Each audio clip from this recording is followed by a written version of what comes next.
Hey guys, we're back again with another Youthodyssey video. Today we're going to be talking about how to use a Jetboil. These are really useful when out on backpacking trips or just on a camping trip and you don't want to take a whole lot of things. These are very compact, very lightweight, and extremely useful. Here's some of the things that we're going to be using, and we'll get right into the video. Okay guys, so when using a Jetboil, there are some essential tools you're going to need. First off is a source of water. So we already have our Soil Mini here ready to go with water already in the pack. If you want an introduction on how to use a Soil Mini, we have another video if you visit the link down here.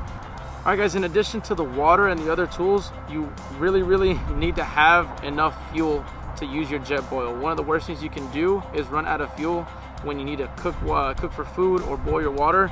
These are really light and really easy to pack, so there's nothing wrong with having one and always having a spare with you.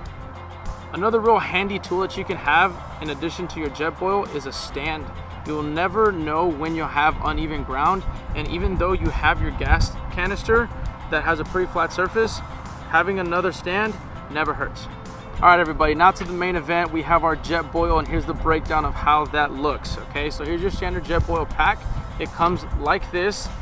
So we're gonna go ahead and open it up and let you know what each of the individual pieces inside are. So we'll start off with the lid that's used to keep all of your equipment out of the elements so that you don't get any moisture in here and it lasts a lot longer. Alright, so this one here is actually something that we have separate, and we're going to talk about that here in a little bit. But what will come with your Jetboil is going to be your stove and the Jetboil itself, and then the cap that comes with covering the exposed metal when it's laid over the heat source. Alright, so let's get right into how this works. Okay, so now we have all the things laid out. First things first is when you take your stove out, you're going to want to flip this over. That's going to allow you to open up the actual connector, and so when you attach your fuel source, you'll actually get fuel going into your stove. Alright, and if you look closely, there's also a plus and a minus sign on here. Plus is going to add more gas or more fuel. Minus is going to turn that off for you or decrease the flame. You will adjust that accordingly depending on what you're doing and what you need it for.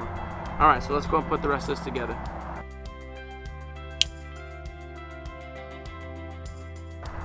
Okay, so now that we have this built, everything stacks up really nicely and securely. So if for some reason you have parts moving a little too much, you probably have to go through that process again and make sure you didn't miss any steps.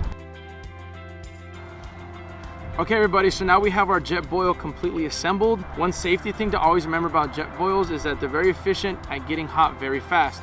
So you never want to actually turn one on unless you have water inside, which we already do. So let's get into how we can get this guy started. So I mentioned before that we have the attachment that allows extra or less fuel to go into your Jetboil. So once we actually get that started, we'll be able to hit this ignition switch here that will allow the fire to start. And there it is. So if you notice right here, we have this design that comes with the Jetboil. And a neat feature about this is that whenever the water gets hot enough, you'll notice this start to change color.